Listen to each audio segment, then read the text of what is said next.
லூக்கா சுவிசேஷம் 15ஆம் அதிகாரம் அதனுடைய 17 முதல் 20 வரை உள்ள வசனங்கள். அவனுக்கு புத்தி தெளிந்த போது அவன் தன் தகப்பனுடைய கூலிக்காரன் எத்தனையோ பேருக்கு பூர்த்தியான சாப்பாடு இருக்கிறது, நானோ பசியினால் சாகிறேன். நான் எழுந்து என் தகப்பனிடத்திற்கு போய் தகப்பனே வரத்துக்கு விரோதமாகவும் உமக்கு விரோதமாகவும் பாவம் செய்தேன். இனிமேல் உம்முடைய குமாரன் என்று சொல்லப்படுவதற்கு நான் பாத்திரன் அல்ல. உம்முடைய கூலிக்காரர்களில் ஒருவனாக என்னை வைத்துக் கொள்ளும் என்பேன் என்று சொல்லி எழுந்து புறப்பட்டு தன் தகப்பனிடத்தில் வந்தான். அவன் தூரத்தில் வரும்போதே அவனுடைய தகப்பன் அவனை கண்டு மனதுருகி ஓடி அவன் கழுத்தை கட்டி கொண்டு அவனை முத்தம் செய்தார். அல்லேலூயா. மூன்றாவது, இளைய குமாரன் எடுத்த ஒரு அழகான ஒரு தீர்மானத்தை நம்ம பார்க்கின்றோம். இளைய குமாரன் என்று சொன்னாலே எல்லாரும் சொல்லுகிற ஒரு வார்த்தை கெட்ட குமாரன் என்று, இல்லையா?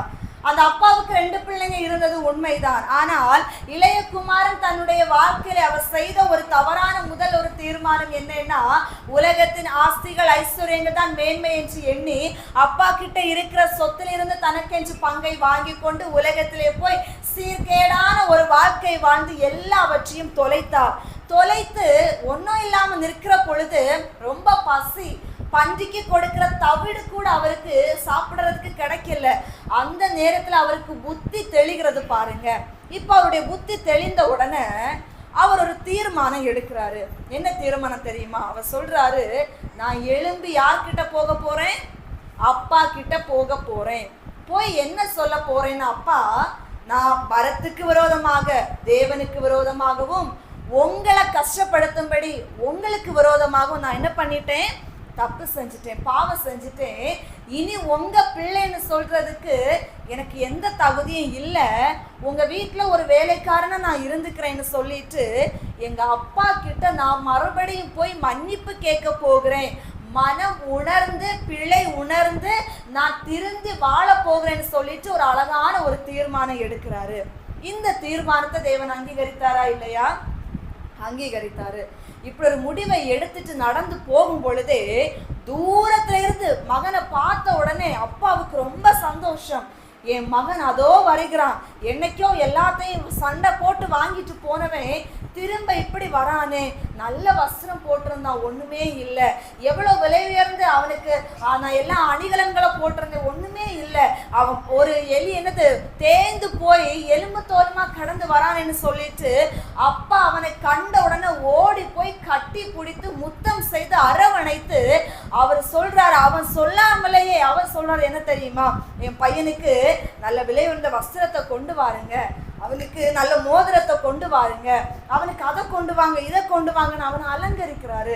அலங்கரித்தது மட்டும் அல்ல, நல்ல கொளிர்த்த கன்றுகளை அடித்து விருந்து ஏற்பாடு செய்து, என் மகன் ஒரு நாள் காணாம போனான், இப்ப கண்டுபிடிக்கப்பட்டுட்டான், அவன் மரித்தவனாக போனான், இப்ப அவன் உயிரோடு கூட வந்திருக்கிறான்னு சொல்லிட்டு ஒரு திருவிழாவை போல தன்னுடைய மகனுடைய வாழ்வின் மறுரூப வாழ்க்கையை குறித்து சந்தோஷப்பட்டு கொண்டாட்டத்தை உருவாக்குகின்றார்.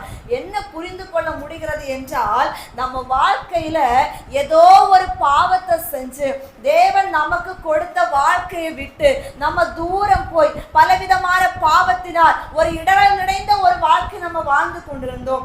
ஆனா கர்த்தர் இன்னைக்கு நம்ம கிட்ட பேசுறது, நீ அப்பேற்பட்ட ஒரு பாவமான ஒரு தவறான ஒரு தீர்மானத்தை எடுத்து நீ இன்னைக்கு என்னுடைய சித்தத்தின் நன்மைகளை இழந்து போய் நீ இன்னைக்கு ஒருவேளை ஏதோ ஒரு நிலைமையில அடிக்கப்பட்டு உடைக்கப்பட்டு இருக்கலாம். ஆனா கர்த்தர் விரும்புவது, நீ எந்த இடத்தில் விழுந்தாயோ அந்த இடத்துல மறுபடியும் எழும்பு. உன்னுடைய மனசாட்சியின் படி நீ செய்த பாவத்தை அறிக்கையிட்டு, நான் மறுபடியும் என்னுடைய அப்பாவுடைய சித்தத்தின்படி ஒரு வாழ்க்கை நான் வாழணும், அவர் எனக்கு வைத்திருக்கிற பங்கை நான் பெற்றுக்கொள்ளணும், என்னை நான் தாழ்த்தி அவர்கிட்ட ஒப்பு கொடுக்கணும், என் இருதயத்தை நான் செஞ்ச பாவத்தை உணர்ந்து இனி பரிசுத்தமா வாழணும், ஒரு தீர்மானம் உள்ள வாழ்க்கை வாழணும்னு நீ உனக்குள்ள ஒரு மன திரும்புதலை உருவாக்கி வருவாயே. ஆனால் அந்நாட்களில் தப்பி போன தன்னுடைய மகன் திரும்பி வந்த பொழுது எப்பேற்பட்ட ஒரு உயர்ந்த கொண்டாட்டத்தை அந்த தகப்பன் உருவாக்கினது போல அவர் நம்முடைய ரட்சிப்பின் ஒரு கொண்டாட்டத்தை நம்முடைய வாழ்க்கையை செய்யும்படிக்கு அவர் இன்றைக்கு ஆயத்தத்தோடு கூட இருக்கிறார். அல்லேலூயா. ஜனமே, இந்த உலக பிரகாரமான ஒரு பெற்றோரே தன்னுடைய பிள்ளைகள் மனம் திரும்பி வருகிற பொழுது எவ்வளவு சந்தோஷமாய் அதனை ஏற்றுக்கொள்கிறார்களோ, பரலோகத்தில் வேதம் சொல்லுகிறது, ஒரு பாவி மனம் திரும்புதலின் நிமித்தம் பரலோகத்தில் மிகுந்த சந்தோஷம் உண்டாயிருக்கும் என்று. என் அன்பு ஜனமே, நம்ம எல்லாருமே பரிசுத்தவான்கள் அல்ல, நம்ம எல்லாரும் நீதிமான்கள் அல்ல, நம்ம எல்லாருமே பிறக்கிறதுல இருந்தே ஏதோ ஒரு பெரிய எல்லாராலும் போற்றப்படத்தக்க ஒரு மனிதர்களாக வாழல. நமக்குள்ளே குறைகள், குற்றங்கள், மீறுதல்கள், அநேக விதமான இடரல்கள், தேவையற்ற மாமிச சுபாவங்கள் அநேகம் உண்டு. ஆனா கர்த்தர் சொல்லுகிறது என்னன்னா, உன்னுடைய பிள்ளைகளை நீ உணர்ந்து கொண்டு இந்த இளையகுமாரனை போல ஒரு நல்ல தீர்மானம் எடு. அந்த தீர்மானத்துல நான் உன் கூட இருப்பேன். உன்னை மறுபடியும் இழந்து போற ஸ்தானத்துல உட்கார வைக்க என்னால முடியும். நீ மனம் திரும்பி நல்ல ஒரு வாழ்க்கை வாழ வேண்டும் என்கிற ஒரு தீர்மானத்தை எடுப்பாயானால் உன்னை மறுபடியும் அலங்கரிப்பேன், உன்னை மறுபடியும் அழகுபடுத்துவேன், உன்னை மறுபடியும் சீர்படுத்துவேன், உன்னை மறுபடியும் உயர பண்ணுவேன் என்று கர்த்தர் நம்மை பார்த்து பேசிக் கொண்டிருக்கிறார். அல்லேலூயா. சத்தமா சொல்லுங்க அல்லேலூயா. அன்பு ஜனமே, அழகு மாயை அது நிலைக்கிறது அல்ல. கட்டின வீடு நமக்கு சொந்தமானது அல்ல. நம்ம பெற்ற பிள்ளைகள் நம்ம கூட கடைசி வரை வரப்போறது இல்லை. நம்ம படிச்ச நம்மளுடைய கல்வி நமக்கு பரலோகத்தை கொடுக்க போறது இல்லை. நம்ம சம்பாதித்த ஆஸ்திகள், சொத்துகள், நகைகள் நம்மை தேவனுடைய ராஜ்யத்துக்கு கொண்டு போகிறதுக்கு வாய்ப்பே இல்லை. எல்லாமே இந்த மண்ணுக்கு தான் சொந்தம். அடக்கம் பண்ணுகிற பொழுது கூட அணிந்திருக்கிற அணிகலன்களை அகற்றி விடாமல் நம்ம மண்ணுக்குள்ள கூட நம்மை வைக்க மாட்டாங்க. நமக்கு ஏதோ ஒரு உயர்ந்த வஸ்திரத்தை ஒருவேளை உடுத்து வைக்கலாம், அது கூட இன்னைக்கு இல்லை. அநேக நேரங்கள்ல இன்னைக்கு நம்ம நினைக்கிறோம் நம்மளை ஒரு விலையுயர்ந்த ஒரு பெட்டிக்குள்ள வைத்து அடக்கம் ஒரு மேன்மை என்று. எங்க மண்ணினால உருவாக்கப்பட்ட சரீரம் மண்ணுக்கு தான் அது சொந்தம். அதை எங்க வைத்து எப்படி அடக்கம் பண்ணா என்ன இல்லையா? வாழ கொடுக்கப்பட்ட காலங்கள்ல கர்த்தர் விரும்புகிற ஒரு தீர்மானம் உள்ள வாழ்க்கை வாழ்வதுதான் மேன்மை என்பது வேதத்தின்படி சத்தியம். அல்லேலூயா. இன்னைக்கு இருக்கிறோம், அடுத்த வாரம் நம்ம சந்திப்போமான்னு கூட நமக்கு தெரியாது. கர்த்தருடைய வருகை எந்த நொடி என்று கூட நமக்கு தெரியாது.